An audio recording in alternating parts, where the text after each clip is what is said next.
Good morning, friends. Good morning, sir. Good morning. Good morning. Good morning, sir. Good morning.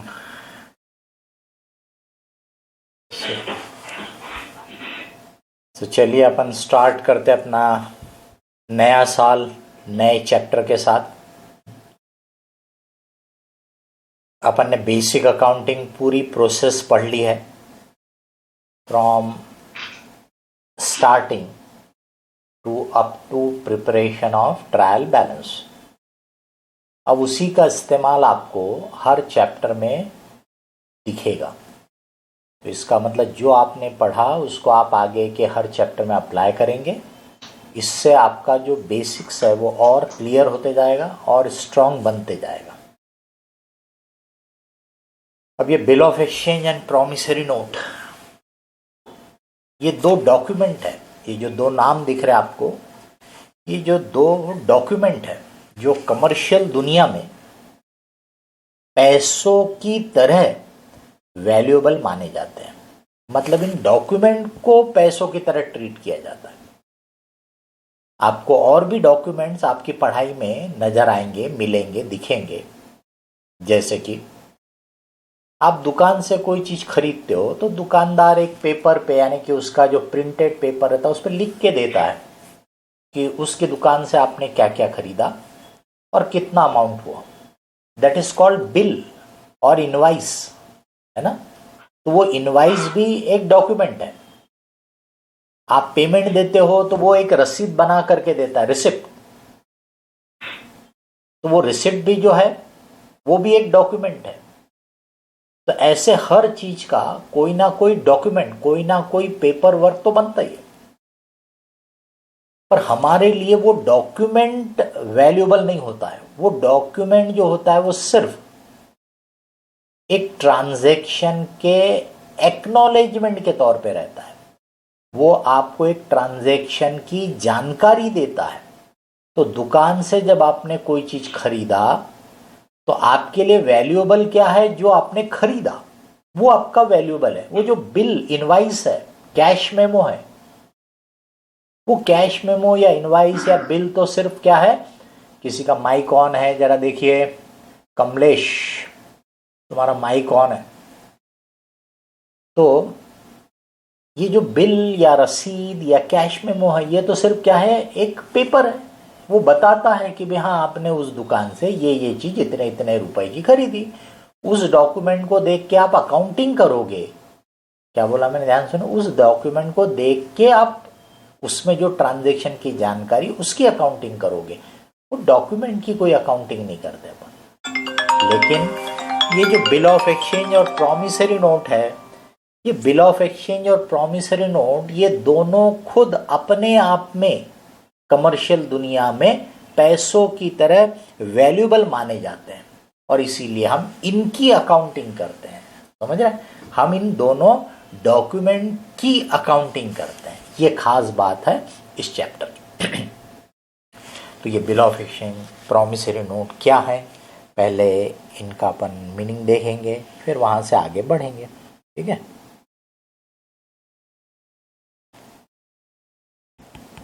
Bills of exchange, ये एक document है। ठीक है। दूसरा है एंड प्रॉमिसरी नोट।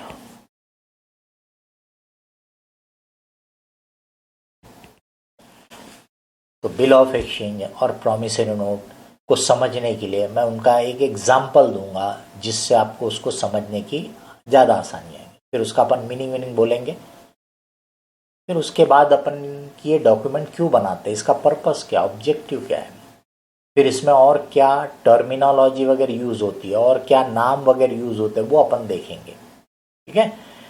फिर उसके बाद अपन आएंगे इसकी अकाउंटिंग एंट्री कैसे पास होती है, क्या होती है उस पर। लेकिन पहले इसका बैकग्राउंड समझना जरूरी है। समझ रहे?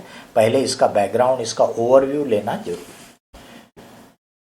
बिल ऑफ एक्सचेंज का एग्जाम्पल है चेक। क्योंकि चेक आपने सभी ने देखा होगा, बराबर। चेक आपने सभी ने देखा होगा। चेक की वर्डिंग आपको अच्छे से मालूम होगी और जिसने नहीं देखा होगा तो क्लास खत्म होने के बाद अपने मम्मी डैडी से पूछना, उनके पास चेक बुक जरूर होगी, उसमें पढ़ के देखने का। तो जिन्होंने देखा होगा ध्यान दिया होगा, जिनने नहीं देखा होगा बाद में देख लेना। चेक में सबसे पहला वर्ड क्या लिखा रहता? पे। क्या लिखा रहता? पे। देखिए वो वर्ड क्या इंडिकेट करा? पे। मतलब किसी को आप ऑर्डर दे रहे हैं, पे करो, पे। फिर आप नाम लिखते हो, पे कैप्स एजुकेशन या कैप्स लर्निंग प्राइवेट लिमिटेड, जो हमारे ऑर्गेनाइजेशन का ऑफिशियल नेम है, कैप्स लर्निंग प्राइवेट लिमिटेड, है ना। तो आप लिखोगे पे caps Learning private limited rupees so much, जो भी अमाउंट होगा, है ना, और नीचे आप साइन करते हो। इसका मतलब आपने ऑर्डर दिया। अभी किसको ऑर्डर दिया पे करने के लिए? तो आपने अपने बैंक को ऑर्डर दिया, आपने अपने बैंक को ऑर्डर दिया। तो एक्चुअल में आप अपने बैंक को ऑर्डर दे रहे हो कि भी कैप्स लर्निंग प्राइवेट लिमिटेड को इतना अमाउंट पे करो। ये cheque is an example of bill of exchange. All cheques are bills of exchange, all checks are bills of exchange, but all bills of exchanges are not check. Cheque एक खास bill of exchange है जिसमें एक customer अपने bank को order देता है पे करने के लिए, पर उसकी जगह दो पार्टियां एक दूसरे को ऑर्डर दे रही होंगी। मैं बाद में एग्जांपल बताऊंगा आपको, अपने से लिंक करके, तो उसको बोलेंगे बिल ऑफ एक्सचेंज। पर जब एक कस्टमर अपने बैंक को ऑर्डर दे रहा है तो वही बिल ऑफ एक्सचेंज क्या कहलाता है? चेक। अब आ जाते हैं, ये तो भाई चेक एग्जाम्पल हो गया बिल ऑफ एक्सचेंज का। अब आ जाते हैं प्रॉमिसरी नोट का। ये भाई प्रॉमिसरी नोट का एग्जाम्पल, करेंसी नोट। करेंसी तो सभी ने देखी हुई है, अभी भी आपके पास शायद पॉकेट में हो। तो करेंसी में क्या लिखा रहता? तो अगर आप वहां देखेंगे तो एक पैराग्राफ में लिखा रहता, I promise the bearer value of rupees. अगर 100 रुपए का नोट है, वैल्यू ऑफ रुपीज 100। 200 रुपए का नोट है तो वैल्यू ऑफ रुपीज 200। 500 रुपए का नोट है तो वैल्यू ऑफ रुपीज 500, है ना। क्या लिखा रहता? I promise the bearer value rupees so much, और नीचे साइन रहती है। किसकी साइन रहती है? गवर्नर की। कौन से स्टेट का गवर्नर रहता? वो किसी स्टेट का गवर्नर नहीं रहता है, वो रिजर्व बैंक ऑफ इंडिया का गवर्नर रहता है। तो रिजर्व बैंक ऑफ इंडिया का गवर्नर गवर्नमेंट ऑफ इंडिया के बिहाल्फ में साइन कर रहा है। इसका मतलब करेंसी नोट जो है, it is a promissory note issued by the government of India. वो गवर्नमेंट ऑफ इंडिया का प्रॉमिसरी नोट है। गवर्नमेंट ने बोला जिसके पास ये पेपर है उसको इतनी वैल्यू हम प्रॉमिस करते हैं, बराबर है। तो currency note is a promissory note, but all promissory notes are not currency note. ठीक है। तो एक पार्टी जब दूसरे पार्टी को लिख करके देगी तो वो प्रॉमिसरी नोट कहलाएगा, पर जो ये गवर्नमेंट ने बनाया है एज ए स्टैंडर्ड करेंसी, उसको बोलेंगे it is a promissory note of government of India. ठीक है। अब इनका थोड़ा सा मैं टेक्निकल मीनिंग बोलता हूं, पर ये जो मैंने मीनिंग बताया उसी पे से लिंक्ड हो जाएगा। Bill of exchange is an instrument in writing containing an unconditional order to pay a certain sum of money only। तो ये अनकंडीशनल होना चाहिए, उसके साथ आप कंडीशन नहीं जोड़ सकते कि अगर ऐसा हुआ तो पे करना, नहीं, अनकंडीशनल। टू पे ए सर्टन सम, सर्टन यानी लिखा रहता कितने रुपए देना है, वेग नहीं रह सकता, फिक्स अमाउंट लिखना पड़ता है। To pay a certain sum of money only.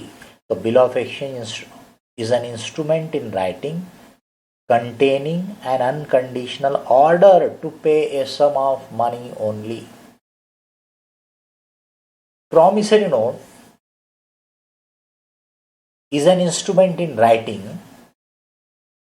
containing an unconditional undertaking, containing an unconditional undertaking बोलो, या containing a promise, unconditional promise to pay a certain sum of money only. तो bill of exchange में जो लिख रहा है वो क्या लिख रहा है, किसी और को ऑर्डर दे रहा है पे करो, पर प्रॉमिसरी नोट में लिखने वाला क्या लिखता है, आई प्रॉमिस टू पे, आई प्रॉमिस टू पे। समझ रहे हैं? अब ये दो में से कोई भी एक डॉक्यूमेंट बना लो, आपका पर्पस सर्व हो जाता है। मतलब इस दोनों डॉक्यूमेंट के पीछे का जो वजह है बनाने का वो एक सरीका है। तो कौन सा डॉक्यूमेंट बनाना, बिल ऑफ एक्सचेंज बनाना कि प्रॉमिसरी नोट बनाना, ये दोनों पार्टियां मिलकर डिसाइड कर सकती हैं। अकाउंटिंग के लिए बिल ऑफ एक्सचेंज और प्रॉमिसरी नोट दोनों की अकाउंटिंग एक सरीकी होती है, उसमें कोई डिस्टिंक्शन नहीं होता, उसमें कोई फर्क नहीं होता। दोनों डॉक्यूमेंट बनाने के पीछे का वजह, पर्पस, ऑब्जेक्टिव सेम है। उनको प्रोसीजर आपको थोड़ी सी अलग दिखेगी, नाम अलग दिखेंगे, लेकिन उसका जो अल्टीमेट पर्पस होता है वो सेम होता है। इसलिए उनकी अकाउंटिंग भी जो होती है बिल्कुल एक सरीकी होती है। अब सवाल उठता है कि क्यों बनाते हैं ये डॉक्यूमेंट बनाने की ज़रूरत क्या होती है? ये डॉक्यूमेंट जब दो पार्टियों के बीच में उधारी में ट्रांजैक्शन होते हैं, लेन देन होते हैं, गिव एंड टेक होते हैं। तो फॉर एग्जाम्पल ये है मिस्टर ए, ये है मिस्टर बी। ए ने बी को गुड्स बेचा, बराबर, उधारी में। तो इसका मतलब क्या हो गया, ए को बी से पैसे लेने का हक बन गया। समझ रहे? ए को बी से पैसे लेने का हक बन गया। तो ए अपनी बुक्स में जब अकाउंटिंग करेगा तो ए अपनी बुक्स में अकाउंटिंग करेगा, B account debit to sale account. समझ रहे? ये एंट्री करेगा। अब इसमें देखिए बी का अकाउंट डेबिट बैलेंस बताने लगेगा, किसकी बुक्स में, ए की बुक्स में। इसी बी को अपन बोलेंगे हमारा डेटर है। तो बी हमारा क्या बन गया, डेटर। हमको बी से पैसे लेने का हक है, राइट है। ठीक है? अभी जो बी है ये अपनी बुक्स में एंट्री पास करेगा। क्या एंट्री पास करेगा, परचेज अकाउंट डेबिट। उसके लिए खर्चा है गुड्स का, purchase account debit to A's account. अब देखिए इसने ए को क्रेडिट किया, मतलब ये ए को पे करने के लिए लायबल है। ए इसका क्रेडिटर है, तो बी बन गया डेटर, बी ए का डेटर बन गया और ए बी का क्रेडिटर बन गया। बी की बुक्स में ए को अपन क्या बोलेंगे कि ए हमारा क्रेडिटर है, we are liable to pay him, हमको उसको पे करना है, पे करने के लिए लायबल है। समझ रहे? अब ये जो डेप्ट है, ये जो कर्ज है, इसके अगेंस्ट में अगर ये दोनों पार्टियां चाहें तो बिल ऑफ एक्सचेंज या प्रॉमिसरी नोट बनता है। ये जो डेप्ट है, ये जो कर्ज है, उधार है, यहां मैंने सेल का एग्जांपल लिया। सर्विसेज हो सकती है, जैसे हमने आपको टीचिंग की सर्विसेज का कमिटमेंट किया, आपको हमने एडमिशन दी। अब सपोज आप में से किसी बच्चे को फुल फीस पे करना पॉसिबल नहीं था, तो उन्होंने रिक्वेस्ट किया। फिर भाई किसी का माइक ऑन हुआ, माइक पे ध्यान दीजिए, है ना।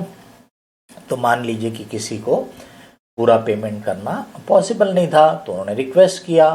तो हमने अगर उनको टाइम दे रहे हैं कि भाई ओके ठीक है, आपकी आधी फीस आप 1 महीने के बाद पे कर देना या 2 महीने के बाद पे कर देना, तो ऐसे समय में हम उनके ऊपर बिल ऑफ एक्सचेंज ड्रॉ कर सकते हैं।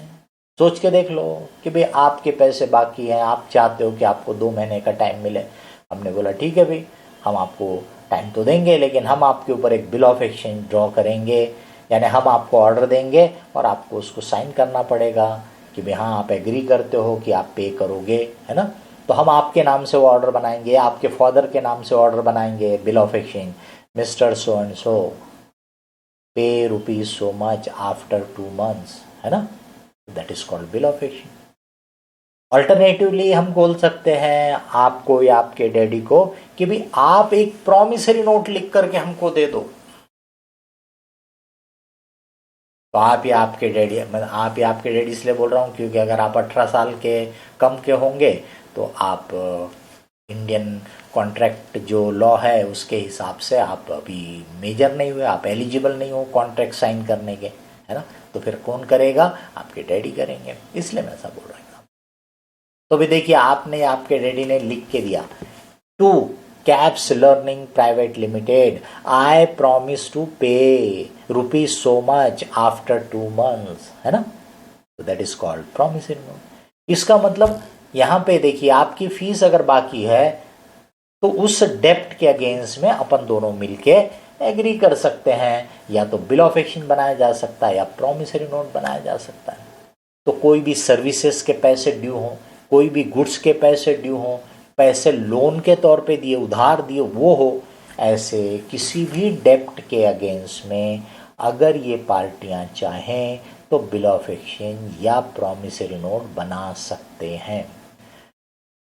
अब आप सेंटेंस को ध्यान से सुन रहे क्या मेरे में, और इंटरप्रेट भी कर रहे क्या, ये बड़ा इंपॉर्टेंट होता है। मेरे शब्द में एक एक बात बिल्कुल क्लियर होती, बट आपने उसको पिकअप किया कि नहीं किया। मैंने ये नहीं बोला कि जब भी उधारी का डील रहता तो बिल ऑफ एक्सचेंज या प्रॉमिसरी नोट बनता है। Have I said like that? मैंने ऐसा बोला? नो। मैंने क्या बोला, अगर ये चाहें तो। इसका मतलब ये सर्कमस्टेंसेस है, ये कॉन्टेक्स्ट है जहां ये बिल ऑफ एक्सचेंज या प्रॉमिसरी नोट बन सकता है। कोई कंपल्सन नहीं है कि बनाना ही पड़ेगा। तो भाई जैसे आपकी फीस बाकी थी, हमने बोला अच्छा ठीक है भाई, हम भी आप पे विश्वास करते हैं, आप हमारे अच्छे स्टूडेंट हैं, रिस्पेक्टेड फैमिली को बिलोंग करते हैं, आप पे कर दोगे, आपने बोला है तो 2 महीने में पे कर दोगे, तो हम बिल ऑफ एक्सचेंज या प्रॉमिसरी नोट बनाएंगे, ऐसा कोई जरूरी नहीं है। बना सकते हैं, तो इसका मतलब ये पार्टियां डिसाइड करेंगी कि उनको ये डॉक्यूमेंट की जरूरत है या नहीं है। तो भाई कुछ ना कुछ पर्पज इन डॉक्यूमेंट से पूरा होता होगा। वो पर्पज अगर हमको वहां पे लगेगा तो हम वो डॉक्यूमेंट बनाएंगे, और अगर हमको लगा कि वो पर्पज नहीं है, नहीं बनाएंगे। तो क्या पर्पज सर्व करते हैं ये डॉक्यूमेंट? 2 पर्पज ये डॉक्यूमेंट सर्व करते हैं। नंबर 1, इसका बनाने के पीछे का जो ऑब्जेक्टिव या पर्पज है कि भी क्यों बनाना बिल ऑफ एक्सचेंज या प्रॉमिसरी नोट। तो नंबर 1, एज ए आप बोल सकते हो सेफ्टी सिक्योरिटी के तौर पे, कि भी मान लीजिए कि ए ने बी को उधारी में माल तो बेच दिया, अब कल को अगर बी ने डिफॉल्ट किया तो क्या करेंगे? तो भी फिर ए को कोर्ट में जाना पड़ेगा, कोर्ट में अपनी बात को प्रूव करना पड़ता है कि आपको बी से पैसे लेने का हक था। तो ऐसी चीज़ें जनरली कोर्ट में बड़ा मुश्किल क्रिएट कर देती। फिर तो अगर ए को लगता है कि यार ये कल को कहीं गड़बड़ ना करे, तो वो क्या करेगा, बिल ऑफ एक्सचेंज या प्रॉमिसरी नोट बनवा के रख लेगा। तो कोर्ट में अगर जाने की नौबत आई है तो बिल ऑफ एक्सचेंज या promissory note will work as an evidence कि ए को बी से पैसे लेने का हक है। ये एक पर्पज हो गया, समझ रहे? ऐसा अगर जरूरत है तो आप बिल ऑफ एक्सचेंज या प्रॉमिसरी नोट बना लो। दूसरा, मैंने आपको बोला था कि कमर्शियल दुनिया में ये जो डॉक्यूमेंट है इनको पैसों की तरह वैल्यूएबल मानते अपन। तो इसके बेसिस पे मैं बैंक से पैसे उधार ले सकता हूं। इसके बेसिस पे मैं बैंक से पैसे उधार ले सकता हूं, या मेरे को किसी और को पे करना होगा तो मैं यही डॉक्यूमेंट उसको ट्रांसफर कर सकता हूं कि ले भैया तेरे को पैसे देने के लिए मैं लायबल था, ये ले ले डॉक्यूमेंट, क्योंकि ये पैसों की तरह वैल्यूएबल है। तो इसका मतलब it can be you can say, या तो मैं डिस्काउंट कर सकता हूं, यानी इसके अगेंस्ट में बैंक से पैसे उधार ले सकता हूं, उसको बोलते हैं डिस्काउंटिंग करना। अपन बाद में उसको समझेंगे। सिंपल वर्ड में क्या है कि मैंने बैंक से इसके अगेंस्ट में पैसे उधार ले लिए, या मैं इसको किसी और को ट्रांसफ़र भी कर सकता हूँ। मतलब मेरा लायबिलिटी सेटल करने के लिए मैं इसको किसी को ट्रांसफ़र कर सकता हूँ, उसको बोलते हैं एंडोर्स करना। क्यों? क्योंकि ये पैसों की तरह वैल्यूएबल माना जाता है। अब सोच के देखिए कि भी ए और बी के बीच में बहुत पुराने बिजनेस संबंध है, इसलिए उसको ये जो सेफ्टी सिक्योरिटी वाला पहला वाला पॉइंट था, ऐसा कुछ नहीं। ए को पूरा विश्वास है बी पे पैसा मिल जाएगा, तो पहला ऑब्जेक्टिव खत्म, जरूरत ही नहीं है।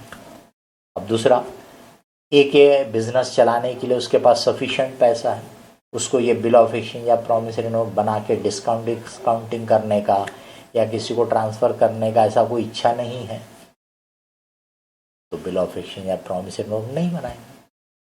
समझ रहे? अब इनमें से कुछ पर्पस हमारा होगा तो हम बनाएंगे, नहीं तो नहीं बनाएंगे। अब बनाना तो कौन सा बनाना, तो कोई भी बना लो, बिल ऑफ एक्सचेंज बना लो या प्रॉमिसरी नोट बना लो, दो में से कोई भी एक डॉक्यूमेंट बना लो, आपका ऑब्जेक्टिव, आपका पर्पस सर्व हो जाएगा। अब ये दोनों डॉक्यूमेंट कैसे आपका यानी बनाने का तरीका होता है, वो मैं ब्रीफ में यहाँ पे बता रहा हूँ। अगर वो डिसाइड करते हैं कि भी बिल ऑफ एक्सचेंज बनाते हैं, अगर उन्होंने डिसाइड किया कि भी बिल ऑफ एक्सचेंज बना लेते हैं, तो आपने बिल ऑफ एक्सचेंज के बारे में अभी देखा कि bill of exchange is an instrument in writing containing N unconditional order. तो बिल ऑफ एक्सचेंज क्या है? ऑर्डर दे रहा है।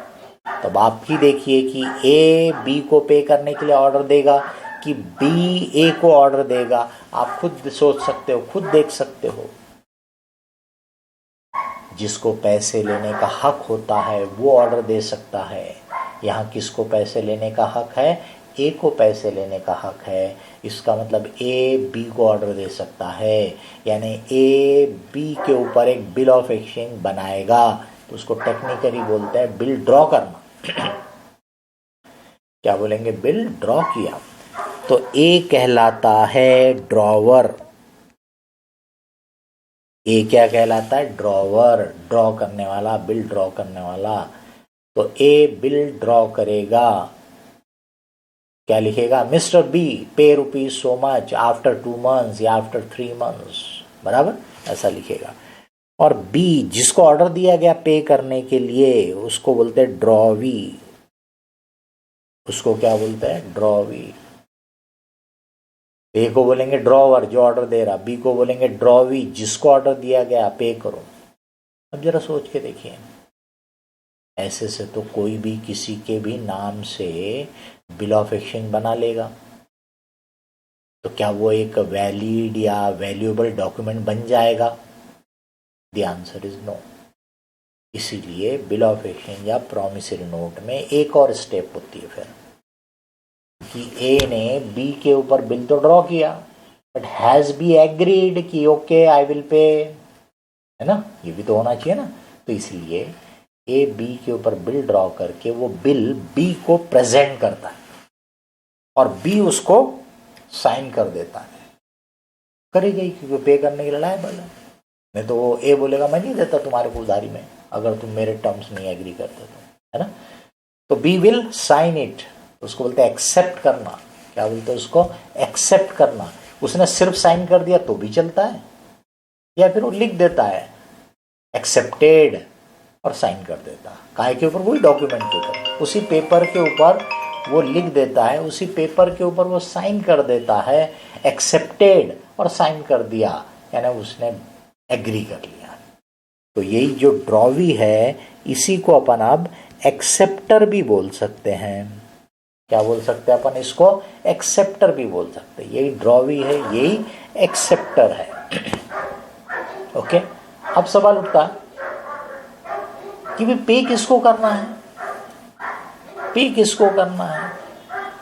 तो जो ड्रॉवर है वो लिख सकता है पे टू मी, मेरे को पे करो, या फिर वो ऐसा भी कर सकता है किसी और का नाम लिख सकता है। तो ए ने बी के ऊपर बिल ड्रॉ किया, लिखा mister B pay rupees so much to me और माई ऑर्डर, ऐसा लिख सकता है, मतलब मेरे को देना, या और माई ऑर्डर मतलब मैं चाहूँगा तो किसी और को मैं इसको ट्रांसफ़र भी कर सकता हूँ। तो फिर आपको उसको पे करना पड़ेगा। तो पे टू मी और माई ऑर्डर ऐसा लिखेगा। या फिर सपोज उसको सी को पे करवाना था तो वो क्या लिख देगा, पे टू मिस्टर सी, पे टू मिस्टर सी। तो ये जो पर्सन है जिसके फेवर में ये है, मतलब जिसको इसका पैसा मिलेगा, उसको बोलते पेई। उसको क्या बोलते, पेई।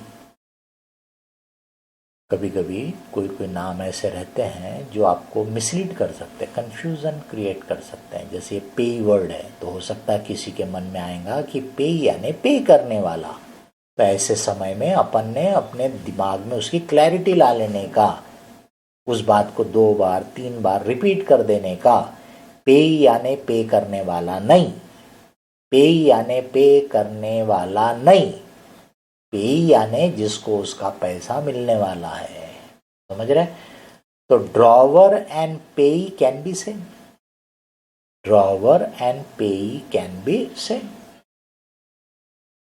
बट ड्रॉवी एंड पेई कैन नॉट बी सेम।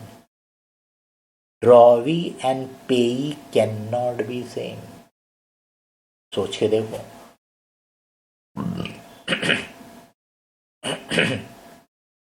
अगर मैंने आपको बोला मेरे को 5 करोड़ रुपए लेना है, तो इतना सेंटेंस सुनते सुनते आपके बड़ा आश्चर्य होना, अरे बाप रे, शर्मा सर को 5 करोड़ रुपए लेना है। मैंने क्या बोला, मेरे को 5 करोड़ रुपए लेना है मेरे से। अब बताइए आप क्या बोलोगे? आप अरे यार फालतू का जोक मार रहे सर, तो मेरे से का क्या मतलब हो गया, है ना? तो मेरे को 5 करोड़ लेना है मेरे से, इसको कोई मीनिंग निकला क्या? 5 करोड़ का 50 करोड़ बोलो, कोई फर्क पड़ेगा इससे?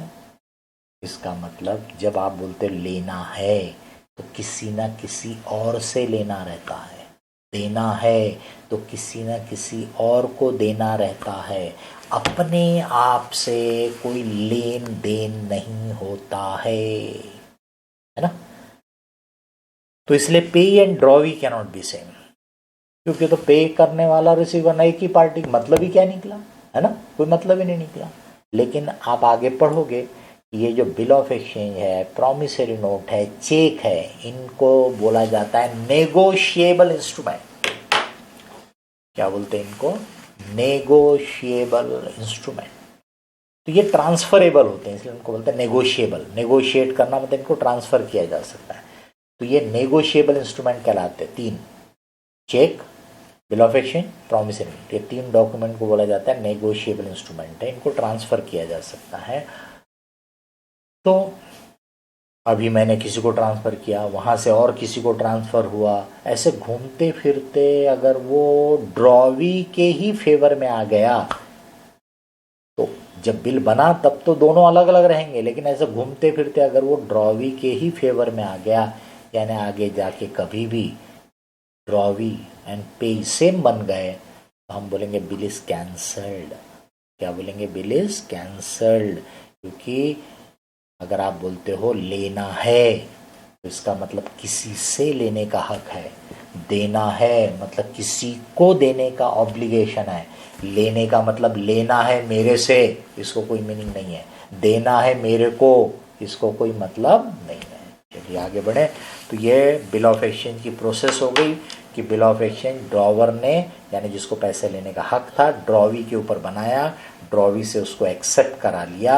अब ये बिल कंप्लीट हो गया, प्रॉपर हो गया। इसका आगे क्या होगा बाद में बात करेंगे। ड्रॉवर कौन है, ड्रॉवी कौन है, ड्रॉवी को ही एक्सेप्टर क्यों बोला, पेई कौन है, ये बता दिया आपको। अब आ जाते हैं कि इसी जगह पे अगर ये ए और बी चाहें तो बिल ऑफ एक्सचेंज बनाने के बजाय प्रॉमिसरी नोट बना सकते हैं। Instead of bill of exchange they can make promissory note. समझ रहे? वो उसकी जगह प्रॉमिसरी नोट भी बना के काम चला सकते हैं। अब प्रॉमिसरी नोट में अपन ने क्या बोला, क्या लिखा रहता? आई प्रॉमिस टू पे। आप ही सोच के देखिए, ए लिखेगा आई प्रॉमिस टू पे कि बी लिखेगा आई प्रॉमिस टू पे? तो भाई बी पे करने के लिए लायबल है, इसका मतलब कौन लिखेगा? बी लिखेगा। बी पे करने के लिए लायबल है तो बी लिखेगा आई प्रॉमिस टू पे। तो बी को बोलते हैं प्रॉमिसर। क्या बोलते हैं इसको, प्रॉमिसर, प्रॉमिस करने वाला, या इसी को maker of the promissory note भी बोलते हैं, मेकर, बनाने वाला। तो प्रॉमिसर या maker of the promissory note. अब वो किसको लिख रहा है कि आई प्रॉमिस टू पे यू, तो वो ए को पे करने के लिए लायबल है, तो वो ए के नाम से लिख के देगा, तो वो ए के नाम से लिख के देगा, mister A I promise to pay to you, बराबर। तो ए को बोला जाता है प्रॉमिसी, ए को क्या बोलते हैं, प्रॉमिसी, बराबर। कोई बोलेगा सर उसको पे ही बोल सकते क्या, पेई है वो, उसको पैसे लेने का हक है, लेकिन जो स्टैंडर्ड नाम है वो पेई word basically bill of exchange में यूज़ करते हैं, प्रॉमिसरी नोट में नहीं। बट है वो प्रॉमिसी, यानी जिसको पैसे मिलने वाले हैं, यानी वैसा देखा जाए तो पेई वाला, बिल ऑफ एक्सचेंज में पेई को पैसे मिलने वाले हैं, वैसे प्रॉमिसरी नोट में प्रॉमिसी को पैसे मिलने वाले हैं। तो ये बन गया, चाहे बिल ऑफ एक्सचेंज बना लें, चाहे प्रॉमिसरी नोट बना लें। एक बार ये बिल ऑफ एक्सचेंज या प्रॉमिसरी नोट बन गया, तो ये बिल ऑफ एक्सचेंज या प्रॉमिसरी नोट बनने के बाद, चाहे बिल ऑफ एक्सचेंज बना लो, चाहे प्रॉमिसरी नोट बना लो, बराबर, चाहे आप बिल ऑफ एक्सचेंज बना लो, चाहे आप प्रॉमिसरी नोट बना लो, एक बार ये बिल ऑफ एक्सचेंज या प्रॉमिसरी नोट बन गया, इसके बाद अकाउंटिंग पर्पस के लिए इसको हम बिल्स रिसीवेबल और बिल्स पेबल नाम से कॉल करते हैं। क्या बोलते हैं इनको, बिल्स रिसीवेबल और बिल्स पेबल नाम से हम कॉल करते हैं इनको। चाहे बिल ऑफ एक्सचेंज हो,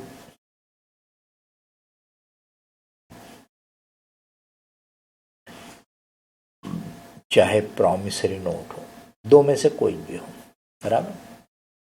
इसको बिल रिसीवेबल और बिल्स पेबल ऐसा नाम दिया जाता है, bill receivable, bills payable, bill of exchange को भी, प्रॉमिसरी नोट को भी, ठीक है। और इसी के ऊपर से आपको इसकी अकाउंटिंग करना है, यानी आपके बुक्स में जो अकाउंट बनेगा तो उसका नाम क्या रहेगा, bill receivable account, bills payable account.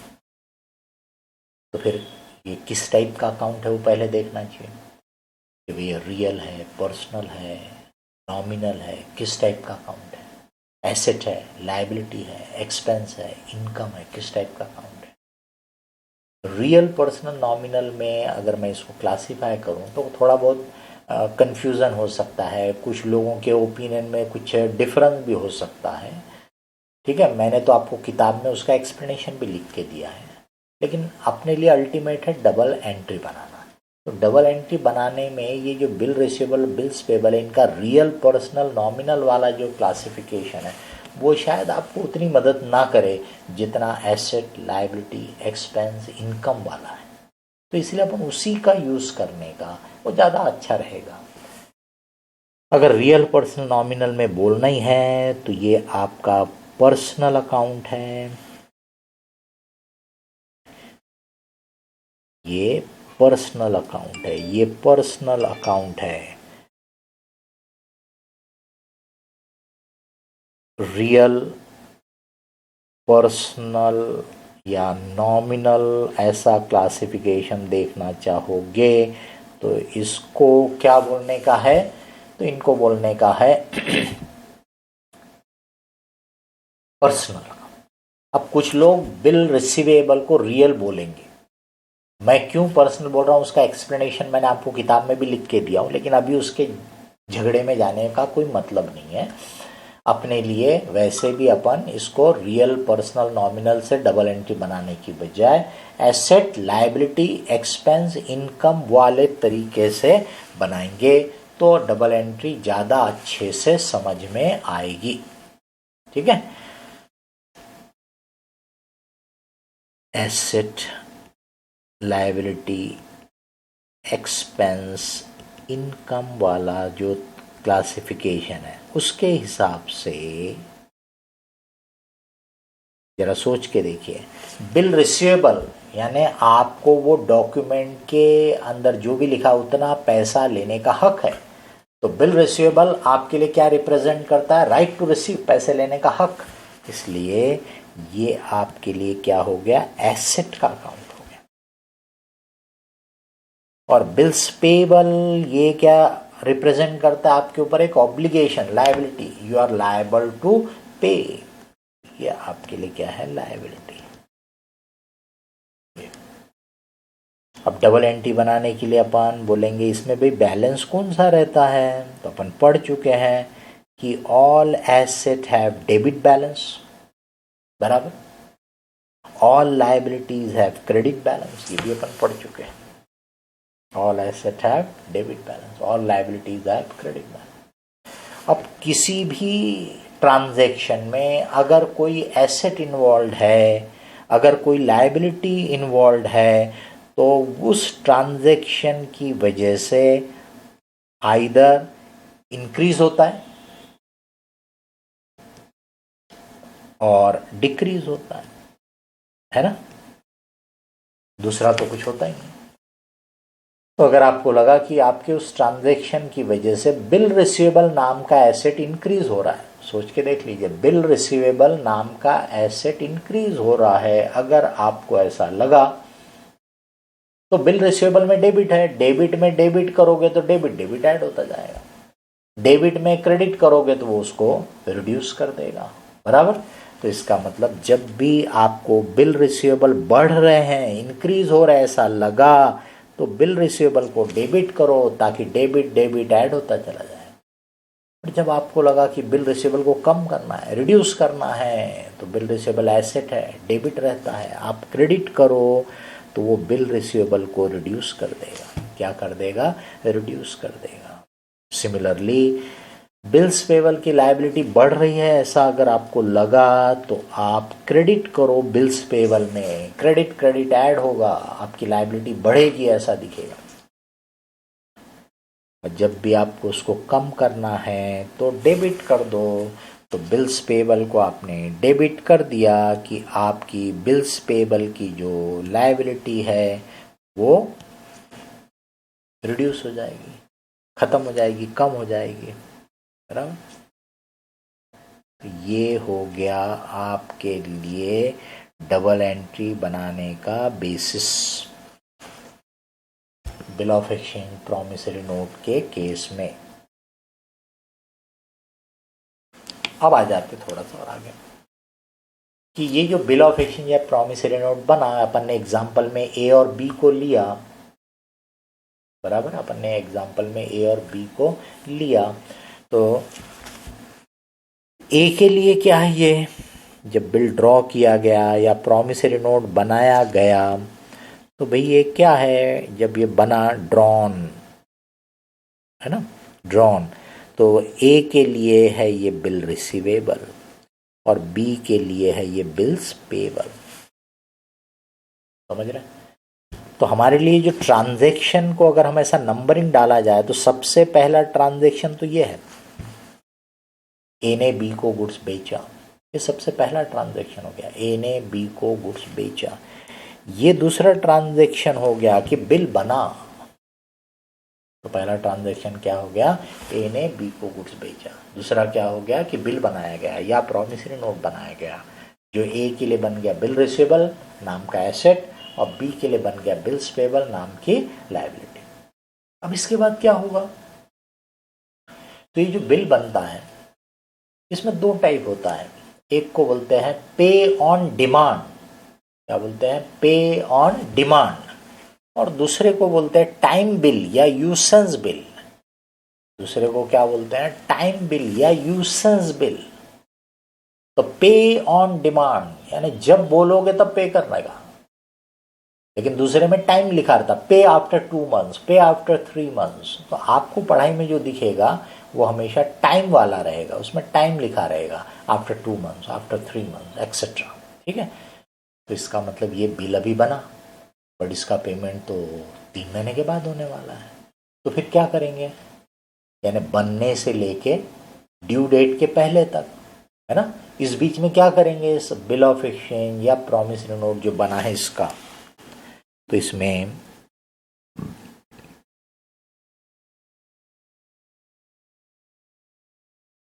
यहां लिख देता हूं, अनटिल ड्यू डेट यानी ड्यू डेट आने तक, अनटिल ड्यू डेट।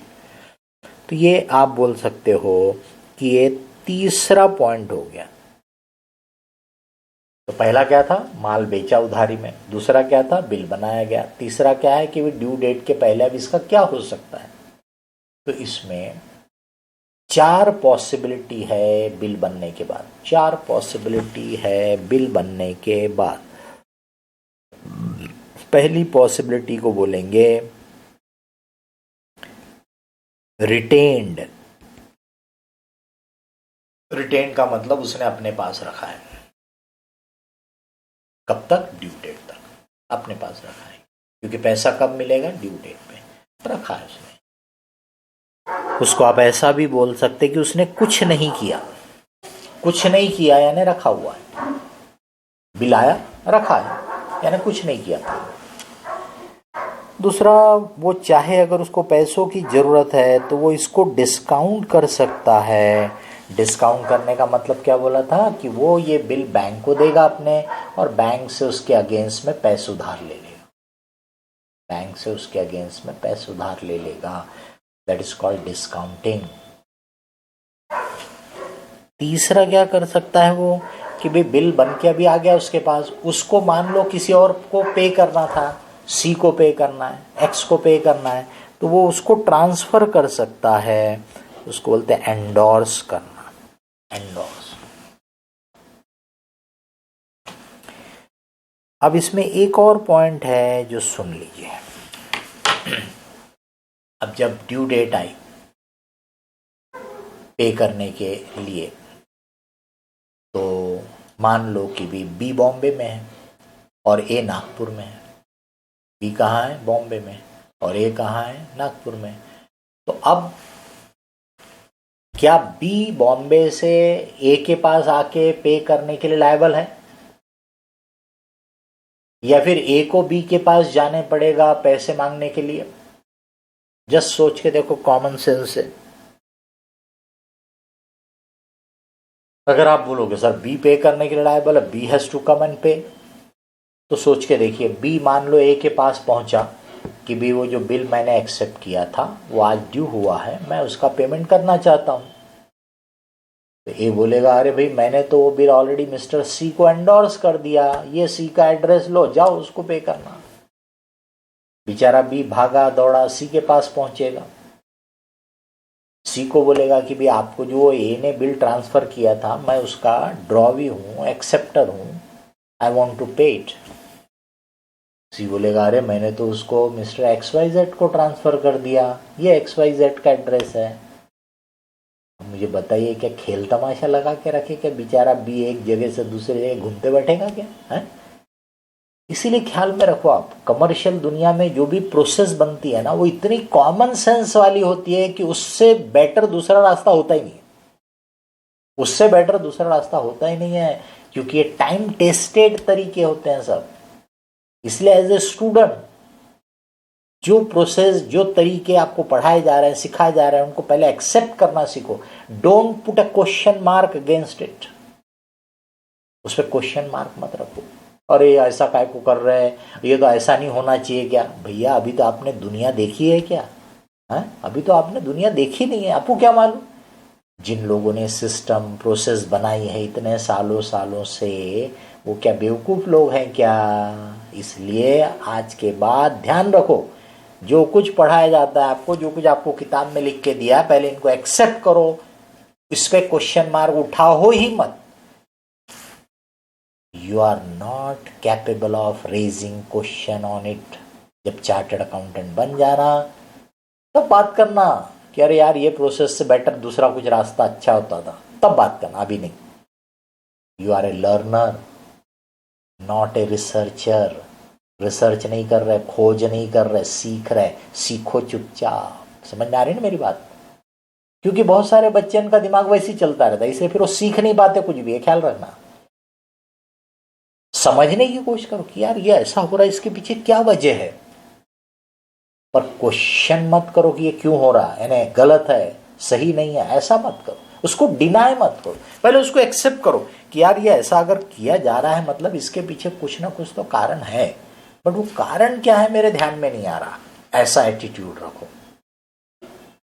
जब इतनी बड़ी दुनिया में लोग फॉलो कर रहे हैं तो कुछ तो वजह है, पर क्या है मेरे दिमाग में नहीं आ रही, ऐसा सोचने का। तो चलिए, इसीलिए सिस्टम ये होता है कि जो ड्रॉवी है वो पे करने के लिए किसी के पास नहीं आएगा, ड्यू डेट पे जिसके पास, ध्यान से सुनने का, ड्यू डेट पे जिसके पास बिल है वो ड्रॉवी के पास जाएगा, बिल को प्रेजेंट करेगा कि भाई ये बिल का पेमेंट करो।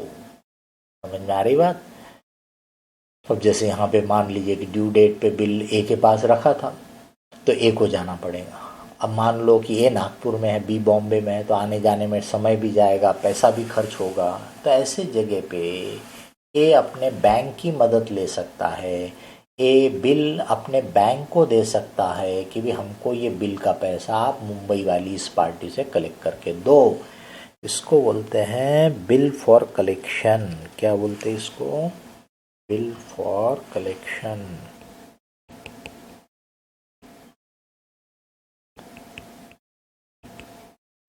तो एक है अपने पास ही रखे रख दिया, दूसरा है डिस्काउंट कर लिया, तीसरा है एंडोर्स कर दिया, चौथा है कलेक्शन के लिए भेजा। जो भी होगा ये कौन करेगा? Who will be able to do this? ये जो ABCD 4 लिखा, इज इट मिस्टर ए और इज इट मिस्टर बी? जरा सोच के देखिए। जिसके लिए वो एसेट है वही तो उसके ऊपर एक्शन ले सकता है ना। जिसके ऊपर वो लायबिलिटी है, ऑब्लिगेशन है, वो कैसे उसके अगेंस्ट में डिस्काउंटिंग कर सकता है? इसका मतलब ये जो चारों चीज है, this is applicable for a. A will decide कि इसमें से क्या करना, आइदर ऑफ दिस। ये जो है ये बी के लिए नहीं है। बी ने एक बार बिल एक्सेप्ट कर लिया तो बी उसका पेमेंट करने के लिए ड्यू डेट तक एज इट इज लायबल है। वो ड्यू डेट पे फिर बिल को जब ड्यू होगा तब पे करने के लिए लायबल है। समझ रहे?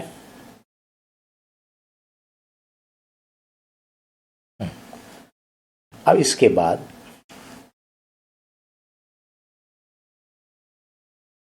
चौथा, on due date.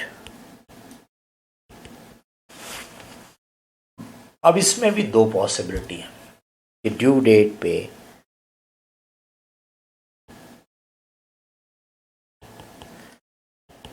Bill is honoured. Honoured का मतलब होता है पेड, पे कर दिया गया। या फिर हो सकता है बिल इज डिसऑनर्ड, मतलब पेमेंट नहीं किया, डिसऑनर्ड। तो आइदर बिल इज ऑनर्ड और बिल इज डिसऑनर्ड, ये दो पॉसिबिलिटी होती है ड्यू डेट पे बिल ऑफ एक्सचेंज की। या तो पे होता है या तो डिसऑनर हो जाता है। अगर पे हो गया तो ऑब्वियस है मैटर खत्म हो गया, क्लोज हो गया, बराबर। अगर पे हो गया मतलब मैटर क्लोज हो गया, खत्म हो गया। लेकिन अगर पे नहीं हुआ तो क्या होगा, वो अपन बाद में पढ़ेंगे, आगे पढ़ेंगे कि क्या होता है उसके बाद। फिलहाल अपन अभी यहीं तक की बात करेंगे। तो एक ब्रीफ में आपको रिपीट करता हूँ, फिर किसी को कुछ बोलना है तो बता सकते हो कि bill of exchange, promissory note, ये दो लीगल डॉक्यूमेंट है जिसको कमर्शियल दुनिया में पैसों की तरह वैल्यूएबल माना जाता है। इन्हीं को नेगोशिएबल इंस्ट्रूमेंट भी बोला जाता है। जिन पार्टियों के बीच में कुछ डेप्ट होता है, कर्ज होता है, चाहे वो लोन की वजह से हो, चाहे क्रेडिट सेल की वजह से हो, या कोई सर्विसेज के डेप्ट की वजह से हो, उस डेप्ट के अगेंस्ट में अगर वो पार्टियां चाहें तो बिल ऑफ एक्सचेंज या प्रॉमिसरी नोट बना सकते हैं। बिल ऑफ एक्सचेंज या प्रॉमिसरी नोट बनने के बाद वो जो ओरिजिनल डॉक्यूमेंट रहेगा, जिसको पैसे लेने का हक है उसके पास रहेगा। फिर वो चाहे तो ड्यू डेट के पहले उसको अपने पास ही रखे, या तो डिस्काउंट करके बैंक से पैसा उधार ले ले, या किसी को एंडोर्स कर दे, या दूसरे शहर से पैसा कलेक्ट करने की नौबत होगी तो कलेक्शन के लिए बैंक को दे सकता है। फिर जब ड्यू डेट आएगी तो दो पॉसिबिलिटी है, या तो बिल ऑनर हो जाएगा यानी उसका पेमेंट कर दिया गया ड्रॉवी द्वारा, या तो डिसऑनर हो जाएगा मतलब उसने उसका पेमेंट नहीं किया। बराबर। ये बिल ऑफ एक्सचेंज या प्रॉमिसरी नोट की नॉर्मल प्रोसेस हो गई। इसकी डबल एंट्री बनाते समय बिल रिसीवेबल एसेट है ये मान के आगे बढ़ने का, बिल पेएबल लायबिलिटी है आपकी ये मान के, और फिर समझ के बराबर डबल एंट्री बना सकते हो। किसी को भी इसमें कोई भी पॉइंट कोई भी क्वेश्चन है तो बताइए।